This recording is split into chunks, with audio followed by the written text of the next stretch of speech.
Whether you're married or single or poly or ace, or hanging out with swingers back at your place, listen to us as we give no fuck on Tinder and Bumble and plenty of yucks, trying and having no luck, because we all know dating kinda sucks.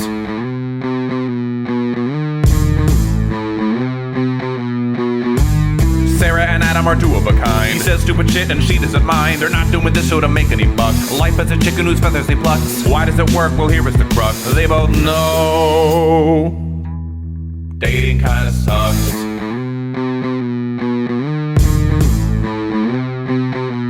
Dating kinda sucks. Hi, I'm Sarah. And I'm Adam Heath Avitable. This is the DKS podcast, a podcast about love, sex, culture, and society. This week, we'll be revisiting the topic of love languages. Are they helpful, or do they reinforce the patriarchy and toxic gender stereotypes? Enjoy the show. And if you're watching this on YouTube, please go ahead and hit all the bells and whistles so that you can get all of notifications when we have new episodes and new shorts popping up on our stream. Thank you very much. Well, when this episode is released, it'll be June, which you know what happens in June, right? Justin Timberlake does something? Oh, does he? Or is that May? Oh, that's already happened. That's the May thing. That's Yeah. May. I'm like, wait, what the hell are you talking about? I was like, I thought Justin Timberlake says He it's does June. something. Does he just do every month? Maybe It's going to be June. It's going to be There we go. September. I mean, Yeah, is that what it is? It's going to be May. I don't understand the reference, so I have no idea why. Like, that's why I don't know. I mean, you never listened to NSYNC, I guess. No, or you would get the reference. Yeah. I mean, Yeah. it's an old joke that just needs to die at this point. But it's funny though. But yeah, no, I never know what month it is. I just know that he's got something where he says a month. So what's June? June. Well, so happy that you asked. Our DKS meetup, obviously, at the Graduate Seattle. That is true. That's true. And actually, by the time this episode comes out, will be my last day in Utah. Dun dun dun. I know, it's crazy. No, so I know yay. It'll be my last day in Utah, and very likely the last time I ever step foot in this fucking state again. No, I mean I don't want to say that's a little harsh. Okay, Probably. but which areas of Utah did you explore while being there? None whatsoever. What the fuck do you expect? You didn't go to Moab? You didn't go. I mean, Moab. you went to. I didn't make it to the Salt Flats. I didn't make it to. I barely made it to Salt Lake City. And one of the reasons was that when I first got here, office, I was taking care, helping my mother out, and then we ended up with the longest winter ever, where like just driving through the mountains was not safe half the time, and so it became a thing, and so it was just never. Like the Salt Flats was a place I was dying to go to, didn't get to go there. So maybe at some point I'll drive through Utah So you're coming back as a tourist and stop in places, but not just like be here, because I'm done being here. Understand. I was gonna say I would really want to go to Moab. So yeah, Moab, and I've heard that St. George is really cool, southern Utah as well. It's supposed to be really beautiful there. It's about like 4 hours south of here. Many hiking trails. I know how you love that. Oh, I do. I love to hike so much. It's just my favorite activity of all time. Yeah, so that's yeah. So I'll be leaving Utah and heading to you. But I mean, I'll be heading to, first of all, going to Boise for a night, and I think I'm actually meeting up with a friend through a TikTok friend in Boise to have a drink, and then I'm going to Bend, Oregon. Oregon. I don't know why I said that so weird. Bend, Oregon. I'm going to Bend, Oregon. Here we go. Off to Bend, Oregon he goes. It sounds like the 1920s like newsreel. Sure, let's go with that. You know what I'm talking about? No idea. But and there he goes. He's journeying off to Bend, Oregon, where he's going to make his way. Anyways, I don't know what I'm going to do there. I have aspirations of trying to explore the area for the 4 days. Let me not hold my 5 fucking days breath. I'm there. I would like to. Chances are I may just settle in and work and not really do anything, but who knows? And then Portland for a week, or a little bit over a week, and then Seattle, and then that's when we have our meetup. So and what date is that again? That is Thursday, June 29th, 6 to 8 p.m. There we go. At Thursday, the Graduate June 29th. Seattle. Yes. The Graduate Seattle, which is a hotel called the Graduate. I don't know why, just in case anybody's confused, but if you live in the area, you probably know of it. and it looks like a great hotel. And we'll be doing we'll meet up for some drinks and say hi, and then probably take the last hour of it and just record a little Fun live episode. Yeah, Yeah. should be fun. I know that we'll have some merch to give away as well, as long as All Sarah your remembers merch to is bring at it my over. house. I know. How can I forget it? I all the have a merch is- huge box. That's right. So so all I'm doing right now is spending this next week and a half packing and organizing and trying to clean out the things that I've acquired over the last year and what I don't want anymore, and things that I bought for comfort here that I'm not going to take with me, and try to figure out how to get rid of it. Wait, how And long have you been there in total? I've been here for almost a year now. Really? Yeah. I got guess here- you were doing the trek over the summer to make your way. Yeah, because I left Florida in May last But year. then you, but And then you, I went through Texas and took my time going through Texas. Stopped Okay, like yeah. a week in each major area in Texas, and then a week in Colorado Springs, and then finally came damn, here. it really has been almost a whole year. Almost a whole year that I've been here in Utah. Yeah. Okay, Crazy. well, that's enough. Yes, it is definitely enough. I keep thinking maybe 6 months. I don't know why in my mind I just kept thinking that, but Yeah, no, I mean it is kind of crazy that it's already halfway through 2023. So, and I had to figure out how to. I had this weighted blanket that my sister gave me when I was in Florida. So when I stopped in Florida last May, I was in Jacksonville at her place, and she had a weighted blanket. She's like, do you want this? Because I got it thinking I might like it, and I don't like it. So then I slept with it one night, and I was like, it is really comfortable. And then I was like, it's kind of cool. And so I put it in the back of my car and then never took it out again. damn. And so it's been sitting, like I had this this giant travel box that has road flares and all this stuff and the weighted blanket. And so I was like, you know what, I'm gonna take it out. I should probably wash it and maybe actually use it, because it is a comfortable blanket. And so I had to figure out how to wash a weighted blanket, because this thing weighs like Oh, 30, I know. 30, 30, 40 pounds by itself. Like, it is heavy for me to lift. And so I threw it in the bathtub and took a bunch of soap and just I didn't have any laundry detergent, so I just had dishwasher soap. So I just squirted dishwasher soap all over it, and then filled it up with filled the tub up with like warm to hot water, and let it kind of just soak there for a little while. And then I was like, all right, time to do it. So I started trying to drain it. Well, of course, the thing was so heavy that every Good time luck. the tub started trying to drain, it just kept tapping the drain and then closing the drain. So then I had to keep reaching in and trying to unplug, like hold the thing back so that Oh it would. my gosh. And then it was still filled with suds. And so then I ran the shower on it for a while to try to get the suds out. And I'm trying to wring it out, but it's so heavy that I can't really wring it out. And I'm like, I don't know how to fucking dry this thing. Like, someone was like, well, it just says you just shake it out and let it dry. I'm like, No. you can't shake it when it weighs, because now it weighs 1,000,000 pounds. It goes from Right. 30 to 1,000,000 when it's wet. And so I've eventually hung it over just the edge of the bathtub. I put towels on the floor and just kind of hung it over the edge of the bathtub to let it kind of just drip out of it for a bit. And then I managed to hang it on the shower curtain rack or rod. But I was so worried That didn't break it? It was close. It was bending. I would oh my God, I would never. So I let it hang there until it wasn't dripping anymore. Like, it wasn't like actively dripping, but it was still wet. And then I opened my door that goes out to my patio, and I just hung it on the door and just let the air dry it. But it was a whole experience. And now I'm like, I should just sell this fucking thing and not even bring it with me. And then I didn't even need to clean it at that point. Are you gonna use it? Is it dry? It's dry. Yeah, You gonna use it at least but now I'm once? like, maybe I should just sell it anyways. Oh my Well, I'm gosh. gonna add it to my car. Wait, I don't know. It's nice to have, but it's not like a thing I need. It's not. I Like mean, clearly you haven't touched I it haven't in a touched it year. in a year. Yeah, and in fact, I think that a 12-pack of Coke Zero exploded all over it while I was in the car, because did I tell you that happened? No. That I had forgotten about a 12-pack that was in the back of my car that was next to this big travel box that I didn't realize was there.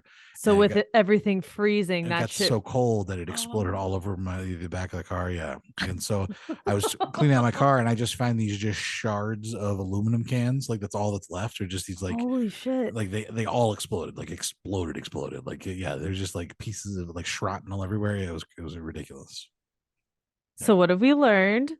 Well, yeah, I thought I got all the soda out of there, but yeah, I guess not. Okay. So that's been the shit show that's been my life for the last week, trying to do all that and get everything ready. And And this next week's going to be stressful, but it'll be good. It'll be good to get the car all ready and all everything. It'll be good to leave Utah, It'll be basically. good to leave Utah. And this Friday is my dad's birthday, so we're gonna Exciting, fun. I'm doing a little cookout for him, inviting all his friends and neighbors over, so we can, figure it'd be a good way to also say goodbye to everybody too at the same time. So, see how that goes. So, what's been Probably going on? fun. Yeah, probably. Who knows? What's been on with you? Let's see. Besides, I've been packing, cleaning, and getting ready. My mom comes in tomorrow, and then we are headed to Alaska for a week. That's So right. we'll be doing our cruise. So I'm pretty excited for that. And I'm also really excited to not be working for the next few days. So are you just gonna be completely like out of touch with like Roy and stuff while you're on the cruise? I mean, because is it how does like cell service work? I mean, I'm and- sure in water, like when we're traveling to and from places, it's going to be challenging with internet. Yeah. They do have a Wi-Fi package. I'm not going to purchase it. So Why would you purchase the Wi-Fi? why do package, okay, but Sarah? the whole fucking point is to disconnect and just enjoy the experience. And maybe so post some cool photos of things that you've seen. I and can stuff still where do everybody that, can though. so we can all live vicariously through you. You don't want to live vicariously. I want to see through me. I want to see whales and shit. Like I want to take an Alaska cruise. It's the only type of cruise I want to take. And I'm like, Really? yeah. Remember, because you originally I was going to try to go with you. You're right, because no one wanted to go. Yeah. And I was like, well, if I'm in the state, and of course you're like, well, I couldn't wait an extra 2 weeks. You're right. I couldn't. I know. If you waited an extra 2 weeks, I would have. I don't have a lot of PTO, and No, I'm planning this around Memorial Day, so Yeah, I that's what know. ended up working. And it was significantly cheaper to go in May versus June. But anyways, I digress. yeah. So I really want to go on a cruise like that. So yeah. I mean, I want to see your posts and everything. I'll still be able to post once I get to like so we're stopping at Juneau and Skagway and Ketchikan and Victoria, British Columbia. So I'll be able to have service there because I have I get service in the US, Mexico, and Canada, so I won't have a problem. Right.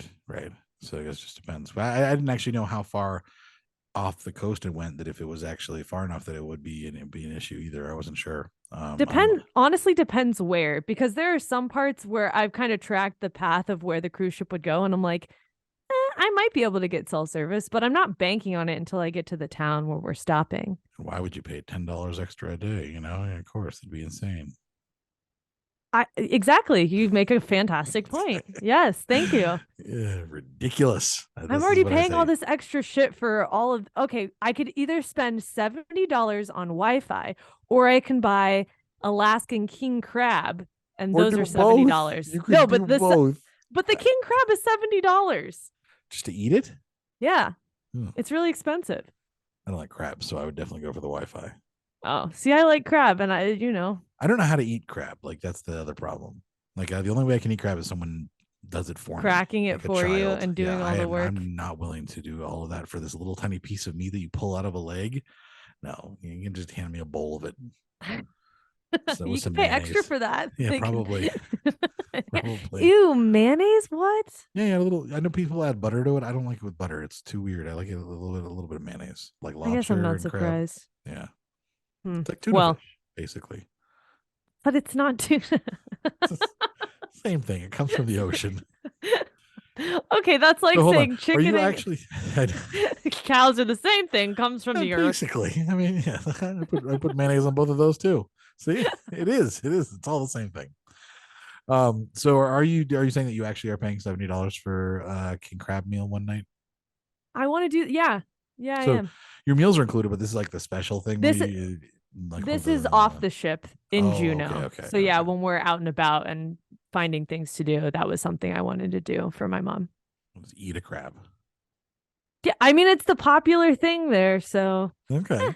I have a budget for cruise expenses, and Wi-Fi doesn't fall under it. I'm sure it is completely, and I'm sure it's very meticulously planned. You know me and budgets. So yeah, you're gonna be on a ship for a week, and neither Roy nor I are gonna hear from you for a few days. It's gonna be we're not gonna. It's gonna be great for you. You and your mom killed each other, we'll be fine. We'll be fine. No, I'm sure you will. It sounds like fun. I just it's a big boat. I'm just jealous, because I do want to go. So you're gonna have to post lots of stories when you get service, because I want to see all the stuff. that you. Obviously, it'll be my content for the next month. That's true. I don't have any big trip until July after this. So, Yeah. How are you feeling about that? what do you mean? Just Not having you not don't have a going lot of anywhere? big trips right now. Yeah, you've been It sucks ass. yeah. It really fucking sucks. So you've been home for a little while and you're not doing anything like major. I mean, Alaska cruise is still It doesn't feel for like a it lot though. of people. That's a one. This is our thing we're gonna do this year is take an Alaskan cruise, and I think it's funny that with I everything know. you do every year, it's like, oh, this is like the little thing that I'm doing. Well, think about it. This time last year, I was headed to Guatemala and I ended up spending 5 weeks, 4 in Guatemala and 1 in Mexico. Yeah, That was a big thing. A that's week true. somewhere, I'm like, that'll be fun. Yeah. Yeah. Plus, I'm not, that's the other thing. The mindset of I'm not getting on a plane to fly anywhere. I'm literally just having Roy drive us to the port and then I'm hopping off and bye. That is nice. Convenient. Yeah, That is nice. That is the one advantage of living in a port city. definitely. Like Seattle, or like that's the one of the advantages of living over in Orlando, that you could just easily go to the port and take a cruise to somewhere as well. Yeah. So exciting. So that's the big thing here, looking forward to. But also something happened over the weekend that was pretty wild. Okay. At least exciting question mark? I don't know. Roy bought this, what is it called? Clone a Willy kit. That's what it's called. Okay, I've heard of Clone that. a Willy. I've heard of that. So he purchased this before I left for Chile. And I guess it came in the mail while I was gone. And then since I've been back, he's like, we got to do this thing. I need your help with this to help me clone my dick while, to hold Right. it while I'm making sure I'm hard, whatever. So this past weekend, we pulled out the kit and we're like, okay, we're going to do this thing. So he pops Viagra. I stupidly take a nap. So then I wake up and he's like, well, my dick's hard. Are you? And I'm like groggy. I'm like, I don't know. We'll get to it, whatever. So of course his hard is wearing off. So pulls out the kit. I guess he bought 2 mixes of the mold because he read Right. online that the first time you fuck it up, which spoiler alert, we fucked it up. Well, he fucked it up. But the it's just like did it in the kitchen, and the visual I have is just him with because it's like a plastic cup that the mold thing is in, so he Right. puts his dick in the plastic cup, but all the mold stuff is already in there, so as he's putting his dick in, all the mold stuff is coming out of the top and he's just standing there. It's dripping over him. He's naked in the kitchen. I'm just standing there like, what do you need help with? I can't really do anything. And then Oh of my course he's like, God. I don't think I'm that hard. And then his dick was on the side of the plastic container, so that's not going to give a good shape Right. of your dick. So threw that away, and we're gonna have to try for round 2. Oh, you didn't try the second one this weekend this weekend as No, well. ego was bruised, so we had to try again later. Oh no. Yeah, I think the hardest part from what I've no pun intended from what I've heard is the keeping it like centered, trying to center in the Super mold. hard. Yeah, it's like it's not an easy thing to do. And so it's really No, they don't give know. you 45 seconds. So you pour you have the mix, you mix that up. It says and you have to have the water at a certain temperature too. So once the water's at that temperature, you pour it in the mix. You have 45 seconds to stir. Then you're supposed to pour it in the mold, and then it's go time, and you just shove your fucking dick in there, right? But it all happens within a 2-minute span. So Right. as soon as you're pulling the mold, you're like, fuck, gotta put my dick in, and you're more concerned. You're more concerned about, like, I'm acting like I have a dick right now too. You really are, which is hilarious to watch this. Like, I'm replaying how Roy's body Right. was when he was like, shit, give me the thing, need to put my dick over it. But yeah, it's challenging. And I saw him put it on the side and he was trying to move it around, but at that point it had already kind of Started settled to- into being on the side of the is it like a big enough tube that it covers? It's for not. Like, see, I feel like it should be a much bigger tube because it's all it needs to do is have a good inside, and it can be a really big, outside. And so that way for people who have like curves, like if it curves to the left or right or wherever, it's not going to make a big deal. It's not wide Because, enough. Yeah, I think you needed to. He should have bought, maybe there's a higher brand clone. Like he bought like the dollar store version of the Clone Willy. Maybe there's like a Neiman Marcus version, that comes with like a timer and It needed to be really, it needed to be really wide. Yeah. It was definitely long enough. It was not wide enough, hence the dick on the side of the thing. Right. And then, it's really hard. How can you keep hard? Like, how can you keep an erection when you're trying to do these other things? Like, you're concentrating on trying to, it's just. It beats the fuck out of me. Yeah. Even with the cock ring on and the Viagra, it's not working out. Oh my God. That's fantastic. I wish you had just sent that one off just to see what happened anyways. That would have been kind of funny what you got back, because then you could. It looks so sad in the mold thing though, because it was just against the plastic. It was so the whole one his side ego was definitely just was not okay with that. And then it sat on our table for a couple Did you take days. a picture of it? Actually, no, I didn't. I'm surprised I didn't. I know. I'm almost surprised that didn't pop up on your Instagram story. I almost did of like things I did this weekend. Right. We cloned Roy's dick, but because it didn't turn out that well, I'm waiting until we round two. You do, yeah. Maybe there's a professional. You can hire a professional to come do it and to make sure that it all works properly, like a makeup artist. Now place the dick. Well, now that we know, I don't know. It's a lot of steps in under 2 minutes. So fair warning for anyone who wants to give it a try on their own. I love that he takes a Viagra and you're like, I'm going to take a nap. She said it was going to take some time and I was really tired. I don't know. What a supportive girlfriend. Well, I thought we were going to fuck before, but then he needed a clean dick to put it in the mold. Yeah.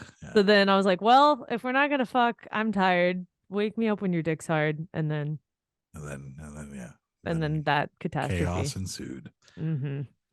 Well, all right. Yay, you're all caught up. All caught up. Dick Chronicles. All caught up on the Dick Chronicles of Sarah and Roy. With my no dick, yes. And once again, a reminder, by the way, just check the show notes. If you want to come to the meetup, it's going to be Thursday, June 29th from 6 to 8 p.m. at the Graduate in Seattle. The show notes will have a link where you can RSVP. We would like you to RSVP because we're trying to get an idea of how many people come. And, even if you're shy, just come by and you don't have to talk. You can just sit there and grab a drink and sit in the back corner. Yeah, exactly. Yeah. Oh, that's fine. We had those at the last meetup and they were like the coolest people. Yeah. I know. Those people came that were really shy that ended up just hanging out, and it was good. It was a great time. Yeah. Now coming up, we have the DKS Hotline. Now this is normally people called and listened to you. I know. Now this is the time again when I'm going to tell you, just go ahead and pause the episode and call in. And you can call 407-519-0181 and leave us a voicemail about anything. And it doesn't have to be about dating or relationships. It can be about anything. And we would love to hear from you. So pause the episode and do that, and then come back. And we want to make sure we have plenty of good calls from you guys. And we love having calls and emails from everybody. So if you can't call, like if it's too hard for you to call, you can always email datingkindofsuckspodcast@gmail.com. But call 407-519-0181. They're going to do it. Okay. They're going to do it. All right. Perfect. Well, we have a call this week to share. And I'm really excited about this call from Valerie. I'm not surprised that you are excited about this call. Well, because it's actually feedback that I was kind of just sitting around twiddling my thumbs going, do people, what's the pulse on things we're doing on the podcast? Absolutely. No, 100%. So let's go ahead and listen to what Valerie had to say.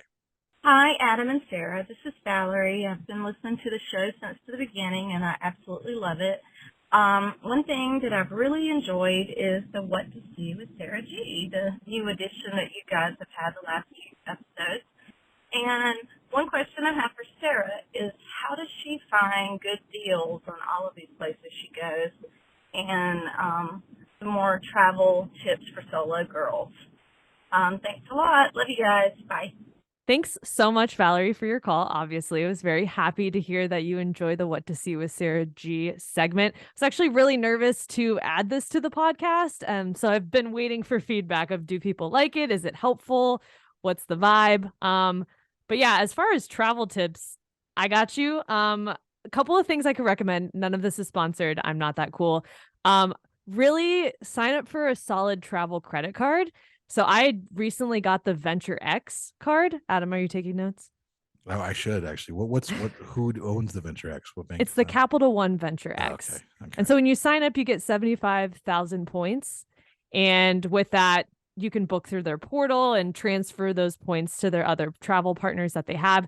But you get TSA PreCheck or global entry included, priority pass, and what's the other thing? Oh, their Capital One lounge at the DFW airport, which is amazing. Because I was stranded in DFW 2 times, I had a lot, I had a lot of benefits staying there. But overall, really like that card if you're looking for a card to maximize points and your purchase power there. As far as just booking cheap flights or hotels, I typically just have an open search on Google Flights and just type in anywhere and just kind of check, certain months that I want to travel. I think it's important if you're wanting to travel, not to be so hell bent on a specific location, but an area, and then you might be able to get to that location. So if there's a flight, say you want to go to Europe and there's a flight that's cheapest into the UK, and then you can train around somewhere else or fly in at a cheaper flight through Ryanair. Just keep an eye on cheaper flights that like within a 3-month window before you want to travel, and just search anywhere instead of specific locations. If you don't use Google Flights, Skyscanner is also a really good site to use. And then of course I really use all of my points for everything as well through that VentureX card. And that's a little bit how I've been doing my Airbnb travel, actually, is I just pull up Airbnb and I say I'm flexible, and then I'd like to be in this location during this month for like a month at a time or a couple weeks, and then I just try to look and see what seems to be the most reasonable, and then once I book those, then I can book the rest of the stays, a hotel stay here and there, or stay with a friend here and there in between, to try to make it all work together. So I know the general areas I want to be in, and then the general time and dates.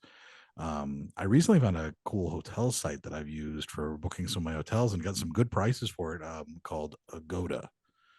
Yeah, AGODA, and this is also not sponsored, but Agoda seems like interesting, and I think I feel like it's an Asian-based site, by the I don't know, the particular language in the way that it responds to sends out emails with the all the details and everything, but it works really well.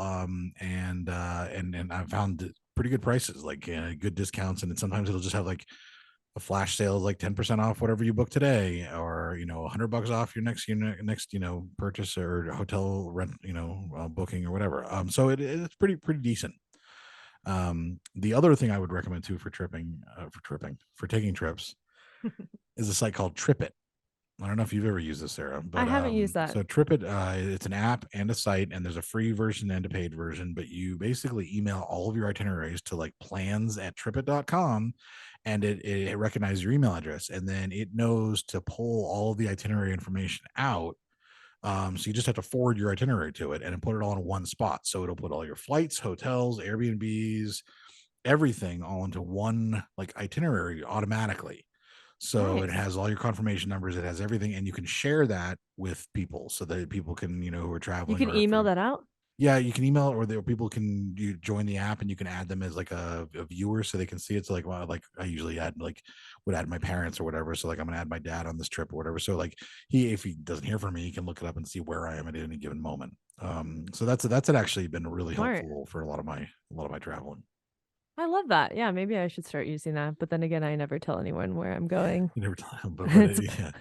Sorry. I don't know what you do to plan your itinerary, like to actually have all your entire itineraries, but it is pretty helpful for keeping it all in one space automatically. Like you just forward your email to it, and you don't have to ever think about it. And so that can be like a easy way sometimes. Yeah, I'm pretty like go with the flow. I pick the place and the hotel, and then I'll figure it out kind of when I'm there. But that's for longer trips, I guess, versus a week or a week and a half type of thing. It works well when I'm like for something like I'm doing as well. But nice. That's great. Well, Valerie, thank you so much for sharing your feedback on that and asking a question. And we once again would love to hear from anybody who has any questions about anything. You can give us a call. Once again, the DKS hotline is 407-519-0181. I also want to do something that I've heard on SiriusXM that they've been doing recently. Is that if you don't want to call, you can also record a voice note on your phone. Yes. And email it to datingkindasuckspodcast@gmail.com. That's what Sirius is doing now. They're like, do you want to introduce our next song? Go ahead and call, record a little intro and send it over. And I was like, that's kind of a neat idea. So if you just want to do a voice note and then email it to us, you can do that as well. So just anything you can do to share your question we would love to hear from you. Voice note might actually be more organic too, where you're thinking of something, you ask right there versus having it's one less step. You That's don't true. have to call, That's very true. You do it Yeah. after. So you can do that as well. But whatever you want to do, we would love to hear from you. And thank you for the call, Valerie. And we're going to go ahead and take a quick break. And when we come back, we're going to have What to See with Sarah G. And we're going to be talking about Norway. This week's What to See with Sarah G, Adam had kind of teed up already. We are exploring Norway, but not some of the bigger cities that you might be aware of, like Bergen or Oslo. This is actually going to be a small town called Flom. And fun fact, Norway was one of the first countries that I visited in my international travels. I went with my mom and my sister. So this trip was really special to me. And Adam was asking me before we started this segment, when the hell have you been to Norway? And I'm like, yeah, 2014. So it's been a minute.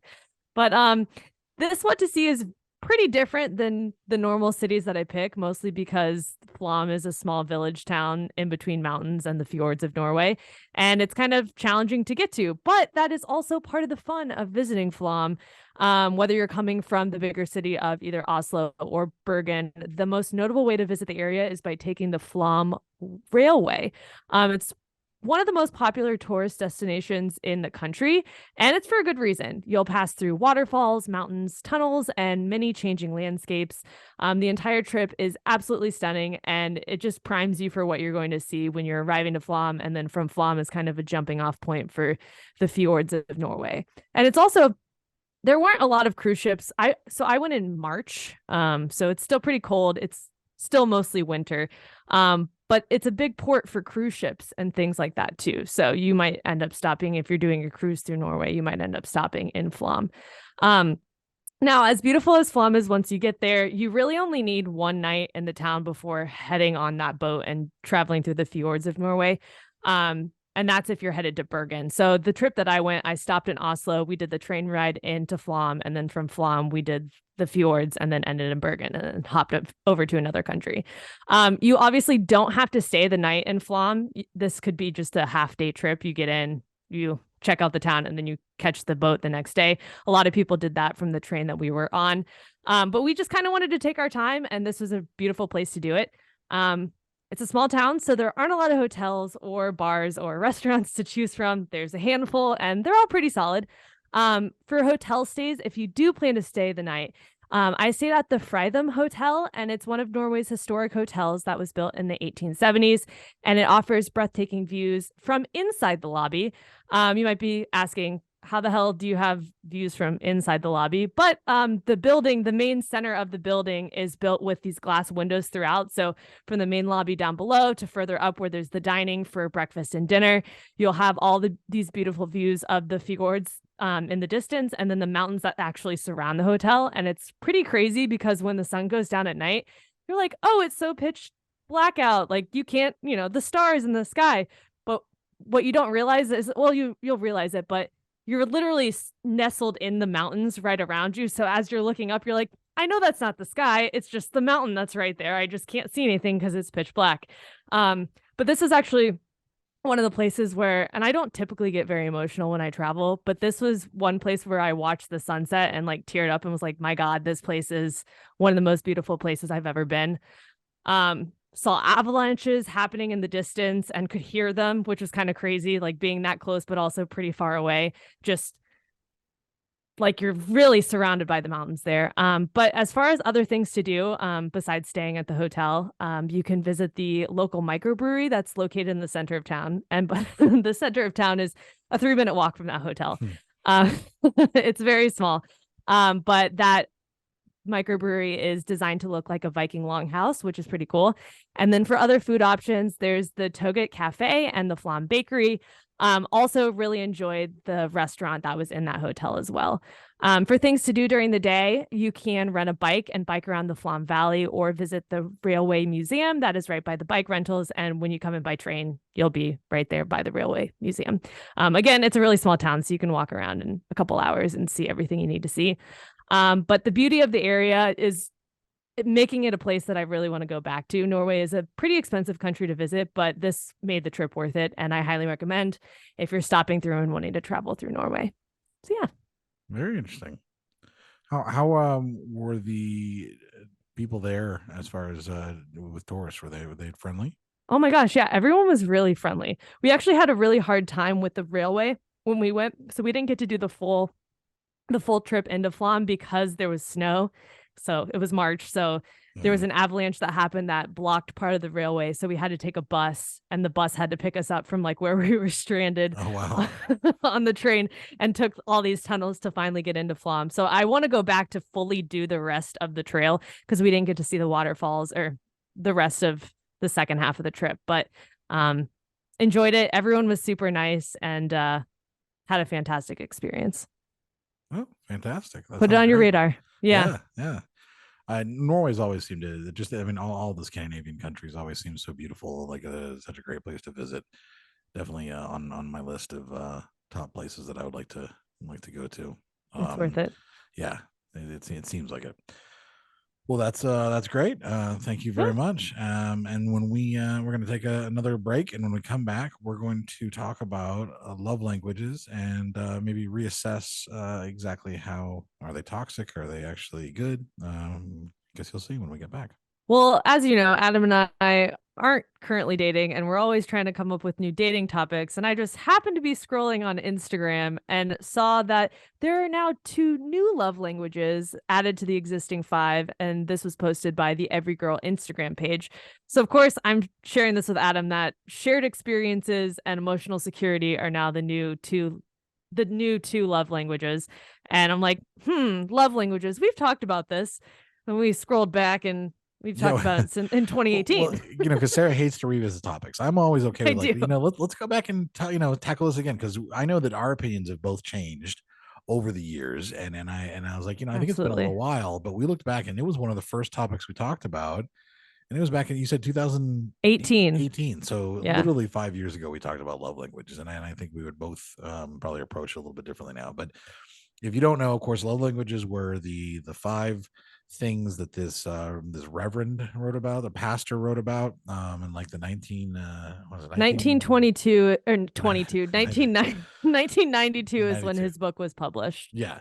And it's essentially acts of service, receiving gifts, quality time, words of affirmation, physical touch are like the 5 love languages. And it became a best-selling book. And it's, one of those books like people read, like Chicken Soup for the Soul and Men Are From Mars and Women Are From Venus, all books that we know are mostly bullshit. And the love It makes languages people is no feel different. good, Adam. Yeah, which is bullshit. And so we thought we would talk about it. These two new love languages that that they came up with, the Every Girl Instagram page came up with. I mean, are interesting. They are also things that I could see be valuable. I thought we would talk about, are these love languages, something we should even consider, or should you throw away? If you own the book, should you burn it? Basically, is my theory or my thought process on this.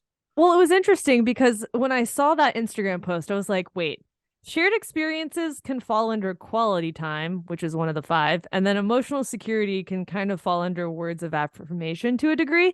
And then I kept scrolling through the comments and people were like, love languages are bullshit. This is stupid. He like the pastor is a homophobe, like all of this shit. And I'm like, oh, interesting. Okay. Yes. So then I was like, maybe we we need to uncover more about this because I think when we last talked about it, I was for it. Like I was like, yeah, there are things you like, but it all goes back to having solid communication and healthy boundaries in a healthy relationship where you don't necessarily need to rely on this is my one thing that I want. This is my one love language that I want to focus on. Like that's not healthy. Right. And I think that when we did record this last time, I do remember, like, I was pretty much like, this guy didn't know what the fuck he's talking about. Like, he just came up with this shit to help, like he has no background in it or anything. He just, there's no psychology behind it. He just kind of came up with it on his own. He's not a counselor. He's not licensed. He's not educated, trained in this way. This is just something he came up with, and it kind of took off. He's a pastor, Adam. Yes. Clearly he understands. Yes. Oh, yes. Because Well, he's all understand relationships so well. Oh yeah, we could go deep on that one in very many ways. Yeah. I mean, I don't see touching boys on here as one of the love languages. We're No, we don't. what I mean, pastors what pastors have to do. So yeah, he's he's an 85-year-old dude who came up with his book. 85-year-old white dude who wanted to help help men. And I was looking up some of his stuff. Apparently, like he's written all these books that are geared towards men and helping them in relationships. I mean, helping them in relationships, Guiding them. is helping us in quotes, because a lot of his help is, is kind of, it's all misogynistic. It's all patriarchal. And he does a lot for the military, like military men. And I think that's also because where is he? He's like in Winston-Salem, North Carolina. Yep. Yeah, there's a military base nearby, but also because military men are known to be some of the most toxic men out there, as far as when it comes to relationships. And so I think he does that to try to help them not be less toxic, but try to have the communication skills to essentially gaslight their partner to staying with them. That's how I'm viewing it. No, I view that as the same, especially when they're like, is your love language physical touch? Of course, a man's love language is physical touch, or probably a lot of the men who he's talked to. Like, if you ask, even when I was thinking about this before we recorded, of like, what's Roy's like main love language, my mind went to probably physical touch, and I'm like, is it though? Right. Well, so let's talk about why it might be kind of problematic. And I think that, I first of all, and this is just my number one thing, is most of these are things that you need all of them to have a healthy relationship. If you don't have, and we'll even include the two extra ones too, if you don't have emotional security, if you don't have shared experiences, if you don't have quality time, if you don't share words of affirmation, and if you don't have physical touch, so that's that's not all of them, but if you don't have all of those things, you don't have a healthy relationship. So you need all aspects of those.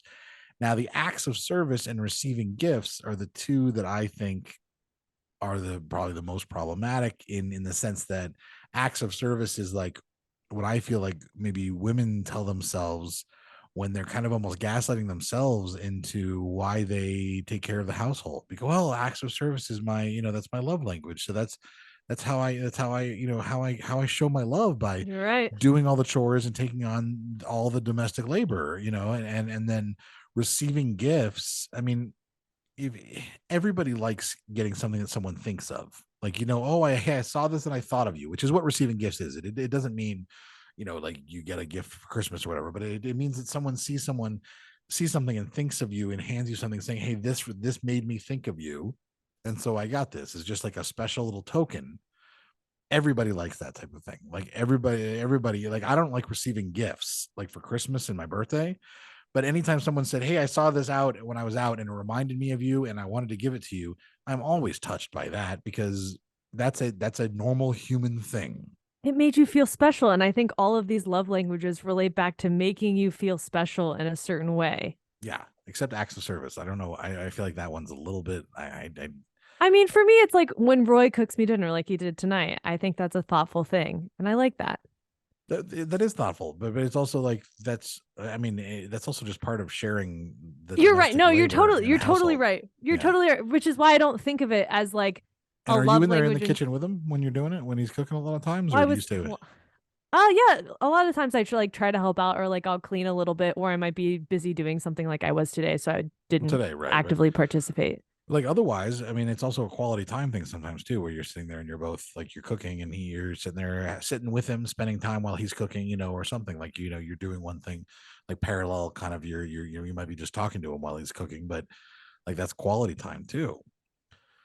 Yeah, so I think they're all not pillars for a good relationship, but you can't not have one of them. Like you said, if you have no physical touch, but words of affirmation, over time, that physical touch of not having that, right, it's going to break down your relationship, and it's going to lead to problems. Not having quality time together, it's going to break down your relationship, and you're going to have issues, whether you have all the other ones or you try to use physical touch to make up for the other ones that you're lacking as like a Band-Aid. That's not helpful either. You have to have them all in some capacity.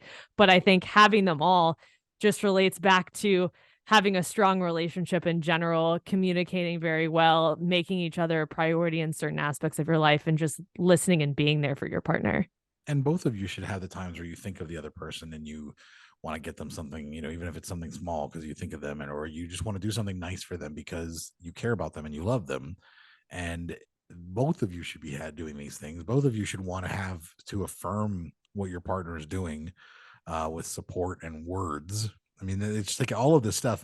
I mean, if you But have a even relationship, friendships, besides the yeah, physical that's true. touch, Not just actually, you're right. More than just relationships, friendships should be the same thing with even physical touch with friendships. I think are important too. Like not in obviously not in an intimate way, but the hugs and the the friend. And I think that's more women are better at that with other women. I think of having that type of physical touch, which is a whole other thing about why men think that as soon as a woman's friends with them, that she wants to fuck them because she gives them a hug and she's like comfortable being close in a personal sense. And then men are like, oh, that means she wants my dick, but anyways, that's a whole other issue with men. But yes. And so, yeah, even physical touch, but all of those, yes, any healthy relationship, friendship, things like that, I feel like need all of these elements but of all of these. you wouldn't care about love languages if you were looking at your friendships, though. You would probably look at all those things and go, yeah, we do fun things together. We have that quality time. We tell each other how much we enjoy each other's company. Like I don't know. You do all of those things with your friend and you're not using them, number one, as leverage of, right, you're not doing this for me and this is my love language, because that's what a lot of people do. And you're probably not tallying up like, do we hit all of these things? Is this a good friendship? Because no, that's just a normal relationship. You have a normal relationship and you make each other feel good and safe and comfortable in that friendship. Well, can you imagine if you like, if especially like if there was a platonic man and woman friendship, and the man said to the woman, well, my friend language is physical touch. So like, I really feel like we should give me a back rub. Yeah, basically give me a back rub, or or like I really feel like we should hug, because that's my friend language, or whatever. The hug thing is a whole other issue of give me a hug. Well, yeah, God. But I'm just saying, like it would be like, that's weird. Absolutely. But what happens in relationships, and I think this happens with mostly women, is women, because I think men also don't always pay attention to things like love languages or read books and things like that. But okay, generally speaking, but women will be like, oh well, it's okay that he doesn't do any of these things because his love language is physical touch. So, just as long as, I get, again, a Band-Aid, right. Band-Aid. That's what I'm saying. And so when they say that, they're justifying a shitty relationship by relying on these love languages. And that's where I think it becomes very toxic as well. I think that's pretty common. I think all of my past relationships were like that of, oh, I'm just going to make up for the things that he lacks because that's what you do as an adult in a relationship. No, that's not what you do. You don't need crutches to keep things going in a healthy way. Right. I don't know. I feel like just in general, a lot of quote unquote dating rules or relationship rules are just all fucking bullshit anyways. They are. Who cares if you have all five? Like I and not to be a judgmental bitch, but the people, because I was seeing so many people share these goddamn new love languages on Instagram via their stories. Mm-hmm. I'm gonna get called out, but they were sharing them of like, oh my God, how amazing. And then I think, interesting, you always struggle with relationships. Interesting, you like, but they heavily rely on these rules to be the reason why they are the way that they are. And I'm like, how about just focus on having a healthy relationship and not making excuses for things where your partner isn't there for you or is lacking in these departments. And I agree. I think that's where I've started to see a lot of people push back too, which is nice. In fact, it was funny that after we talked about it, the next day I saw a TikTok about it. That was, very, very just appropriate and came out of nowhere too. I was surprised to see that. And especially because I hadn't been on TikTok and that was the first thing I saw. So it is, there are people pushing back against it, which I think is good, because what happens is this is the equivalent of these dating coaches who are telling women, listen, men are like this. So if you want to have a healthy relationship with men, you have to do X, Y, and Z, because you have to keep in mind that they don't know how to do these things.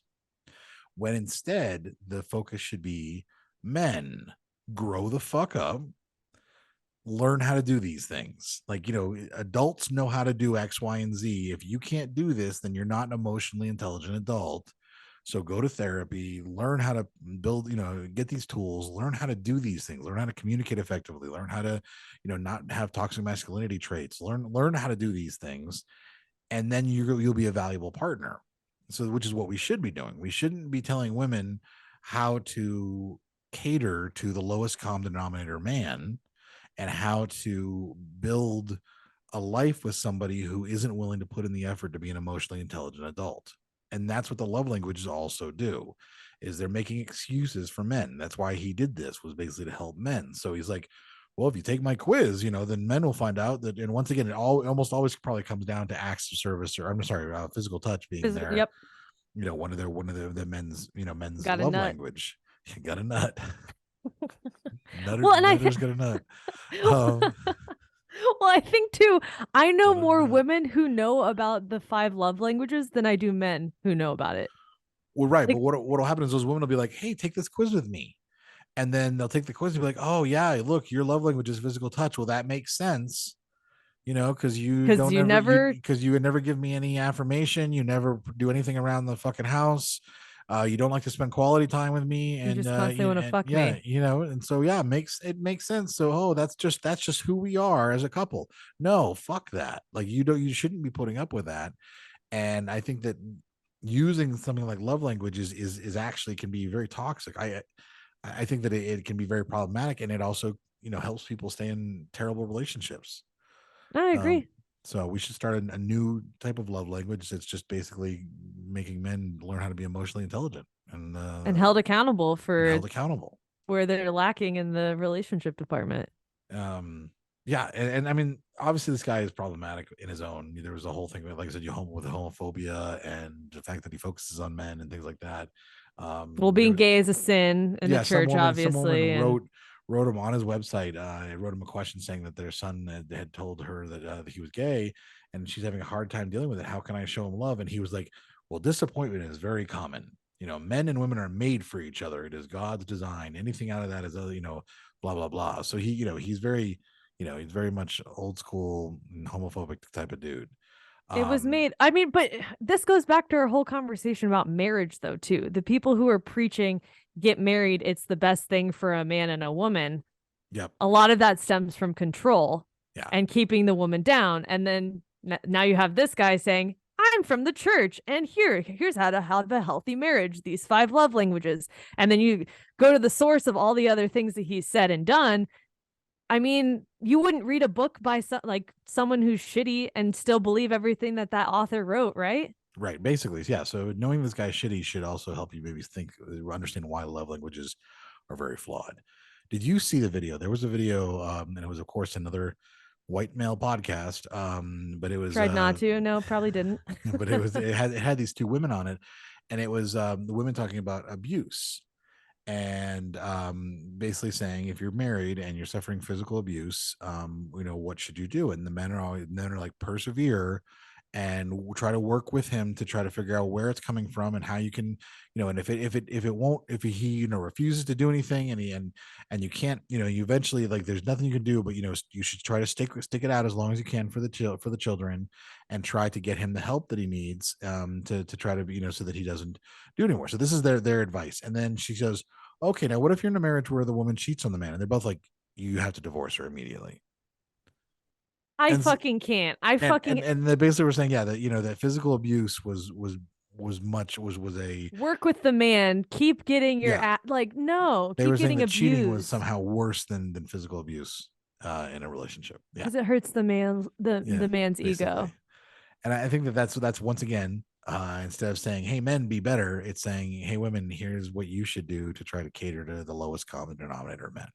Well, I think at the end of the day, men aren't going to put in as much effort as women in a relationship. Shitty men, you know what I mean? Right. So they use it as like, well, I'm doing what she wants, so she should be happy with what she has. Well, so and I think that's the other thing too, is that when you do use these love languages in your relationship, if you use these love languages and you use it to justify your shitty relationship, you're also giving him permission to use it to justify your shitty relationship. Why would he even try to do better when you've already given him the excuse on a platter that he can continue to use over and over again? And I think that that's something that you should really consider.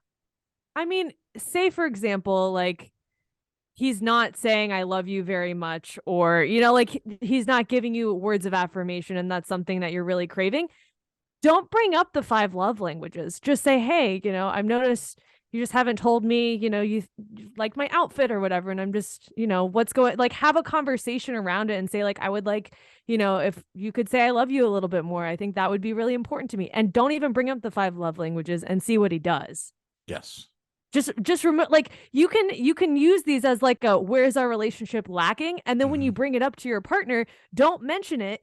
Just say, I'm missing this in our relationship. I would like to see this, and see what he says. Because if you remove the 5 love languages and he responds with, yeah, of course, da, da, da, da, great. If you bring in the 5 love languages, a shitty guy might be like, well, I told you I'm doing my one. You know, I'm Right, doing right. my I physical told touch. you So my that's love not my language is thing. physical touch. So I'm sorry I can't do it, but you know, the rules say, and that's, it gives them a rule You book only get one. to follow. Yeah. I think it also allows a crutch for people who haven't done a lot of self work. Agreed. And I think that people who haven't spent a lot of time figuring out who they are as individuals and what they like as individuals, what they need as individual humans separate from another person, when you do figure those things out, you don't need the fucking love languages to figure out what makes you happy. You know what makes you happy. You're not willing to settle for someone who doesn't do all of the things you need in a relationship. But when you don't do that self work and you jump into a relationship when you're not really ready, you don't know really how to be an independent adult yet. You really don't know how to be an independent individual. Then you will use these love languages as this crutch. And I think that it's the same thing as almost any type of quick fix or A rule. dating tips or Follow the rules. rule. Yeah, any dating rules. I mean, I think we did a whole episode on dating rules that are stupid, and it was basically all the All of dating them. rules. Yeah. And I think that there's no need for these when you understand yourself innately and you have a good sense of self. You don't need anything like this because you're able to find someone who matches. You're not going to stand up for bullshit, and it'll help you a lot in the long run. Oh, I 100% agree. I think early 20s to now, I relied on them because I didn't know what I was doing. I wasn't confident in myself. And I was like, I wanted a relationship to work. So you go with what people are talking about. That seems to be the quote unquote rule. And that didn't fucking work. And then it was like, okay, now I know myself. Fuck the rules. What rules? I'm happy and I'm in a good relationship. So I think just ignore it. Fuck the rules. And it goes back to, and we say this all the time too. You don't need to be in a relationship. So if you're trying to be in a relationship and make the, you know, the puzzle pieces work using these rules, it's not going to end up working out in the long run anyways. Right. And you don't need to. Anytime someone has some type of, manages to compress the whole of relationships into 5 things or a little tidy package, it should seem suspicious to you. It should never seem like you should never be like, oh, this is the solution, because it never is. I mean, because the solution to a healthy relationship is all of them. The solution to a healthy relationship is communicating and trust and not being, and not being jealous and not having insecurities and all of these things. There's all these, that keys to a healthy relationship that all have to happen. Not just one, not just a couple, but all of them have to happen. And all of that takes you being a healthy person. And but if you're seeing these these solutions and being like, oh, well, this is the problem with my last relationship, now the next time I just have to make sure we know the love languages, you're going to fail again. I'm sorry. I'm just going to say that. Like, if that's your thought as well, I just have to find somebody who's willing to talk about the love languages with me. No, you need to, that's not what you Don't need. talk about them. Yeah. You're going to keep finding yourself in the same traps over and over again if you rely on things like love languages to define what is a healthy relationship. I want everyone to look at the 5 and then the 2 new ones and tell me which one they don't want, please. You're right. Exactly. Like, come on. You want all of them. Yeah, if you're genuinely honest yourself, and like I said, because receiving gifts is one of the ones that I always have a problem with because I don't like receiving gifts. I don't like on birthdays and things like that. And but what I do really appreciate it is when someone thinks of me and just out of the blue says, "Here's something that made me think of you." And that is what receiving gifts is. So that's the one that I would say to keep that in mind, because I know a lot of people who are kind of very anti-receiving gifts, and I don't know what it is. It's just one of those certain personality types. So I'm trying to explain that in a way that people will understand that, that it is something you want in the way that it's defined here. But yeah, All of them make a healthy relationship, though. You need Yep. all of them, not just one or two that you really like, yes, to compensate for the lacking of your partner. Yeah, because when you love somebody, you want to do things for them. You want to spend quality time with them. You want to affirm them. You want to be in physical contact with them. Like you want to do these things. You want to, and that's just part of being in a healthy relationship. It's a key, and this guy is a human stain, and you shouldn't listen to anything he has to say. And we're not. Right. Well, yeah, that's exactly. We don't work for the church, and we're not shitty people, just garbage people. There's a difference. There's a difference. Yeah. So, I mean, I think our big takeaway is, fuck Pastor Gary Chapman. Amen to that. And don't follow rules. Like, Right. don't live by dating rules or relationship rules, and just do what's right, communicate, be a healthy person, look at all of these and go, yeah, I need all of these love languages, but I don't need to reference them. You need these things. Stop settling for a guy who goes, yeah, my love language is physical touch, and then points at his dick. Fuck, I would just get up and walk out at that point. Stop settling. Stop looking for excuses to settle. It's the grasping for straws. Yeah. Of I must find someone. My time is ticking. This person, we seem to click. At least he has one of these things. At least, bitch, Right. You should want more than just at least. Exactly. Don't sell yourself short. And don't worry about being single either. I think it goes. Why be in a shitty relationship when you could be in a great relationship with yourself and figure out who you are? And I do think that's where a lot of it comes from is this idea that singles is a stigma. And I think that as we're slowly removing that stigma, but it still exists. And then once you can stop seeing that as a negative, that being single is a negative, and realize it's a very big positive. It's just there's as many positives as there are being in a relationship, in a healthy relationship. Mm-hmm. Then you can, then you can actually stop trying to grasp at straws or desperately trying to find ways to fit your relationship into this little thing, so you can be like, oh well, okay, at least we match good on these paper. things. Yeah, we're good on paper. Good on paper. It all goes back to paper of Exactly. what it looks like. Yeah. For who? Not Right. for you. Clearly, you're not getting everything you want out of it. Mm-hmm. Physical touch. Because if you were getting everything you wanted out of it, you wouldn't be looking at love languages to try to solve your problems. Exactly. Well, I think we summed that one up. They're bullshit. There we go. Bullshit. That's right. Yep, we answered that. Yep. And I think that maybe it'll be something that it'll give some of our listeners something to think about, hopefully. But what are your thoughts on it? That's what I want to hear from people. I'd love to hear your thoughts on love languages, and if you've ever used them as a crutch, or maybe if you're doing it right now in a relationship. I'd love to hear from you. You can call the DKS hotline and let us know at 407-519-0181, and You can to leave us a voicemail about it. Oh, my bad. That's You right. can also email us with all your answers or questions that you might have about this topic at datingkindofsuckspodcast@gmail.com, or you can engage with others in the Facebook group at facebook.com/groups/DKS podcast. And if you're listening and not watching, go ahead and give us a watch. And you can join us on YouTube and see the episodes at youtube.com/datingkindofsucks. You can follow along on Instagram as well at datingkindofsucks. And you can follow us on TikTok. For Adam, it's at Adam Heathavitable. And for myself, it's at simply Sarah G _. And then, as always, we say it every episode, and nobody does it just like the hotline. So maybe I should be strict with this one too. 5-star rating and reviews on iTunes. If you have not given us one at this point, and you've been listening from the beginning or the past few months, and you're a newer listener, be sure to get on iTunes and rate us on there. Or if you're listening on Spotify, give us a follow and rate on Spotify. Absolutely. And then finally, for only $5 a month, you can support the podcast and get bonus content after almost every episode.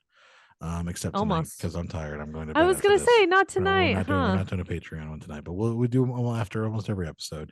And for only $5 a month, you can show your support at patreon.com/DKS podcast. And of course, finally, we have our meetup. So look in the show notes. Do not forget. Yes, Thursday, June 29th from 6 to 8 p.m. at the Graduate Seattle. There will be, like I said, a link in the show notes. We would like you to RSVP. We'd like to pack this place out and really show them that we can, bring the funk, bring the noise. Hopefully, if we show them that we can bring a big crowd to Seattle, who's to say we can't bring a big crowd to the other cities where their hotel is located? Yeah, that would be awesome. So with that, we will be back in a couple weeks. I'll be in Portland, I think, at the time when we'll see what I think. Maybe in Seattle, but no, I'll be in Portland, and then Seattle after that. So yeah, you'll get to and then a live show. So I'm excited about that coming up pretty soon. Coming up, yep. But we're back in a couple of weeks with a brand new episode. Until next time.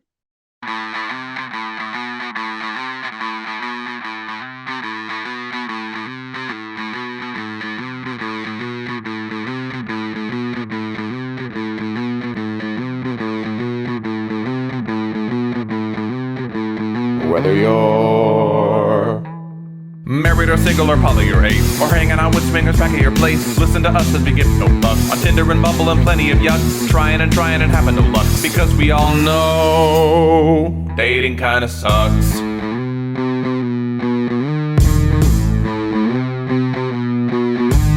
Sarah and Adam are two of a kind. He says stupid shit and she doesn't mind. They're not doing this show to make any buck. Life as a chicken whose feathers they pluck. Why does it work? Well, here is the crux. They both know dating kinda sucks.